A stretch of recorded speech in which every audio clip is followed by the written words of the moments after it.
તમે ઘણી જગ્યાએ જોયું હશે પંચાયતની ચૂંટણીમાં જીતે પત્ની પણ ખુરશી પર બેસે પતિદેવ. જો આવું રાજકોટમાં થતું હશે તો હવે એ નહીં ચાલે. રાજકોટના જિલ્લા વિકાસ અધિકારી એટલે કે ડીડીઓએ પતિદેવોના વહીવટ પર લાલ આંખ કરી છે અને એક કડક પરિપત્ર જાહેર કર્યું છે.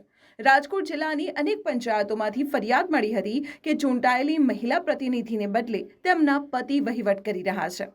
આ રોકવા માટે ડીડીઓએ 4 મુખ્ય મુદ્દાઓ સાથે તમામ પંચાયતોને આદેશ આપ્યો, જેમાં પંચાયતી સભા કે બેઠકમાં પતિદેવોની હાજરી બિલકુલ નહીં ચાલે. બેઠકમાં માત્ર ચૂંટાયેલી મહિલા પ્રતિનિધિએ જ હાજર રહેવું પડશે.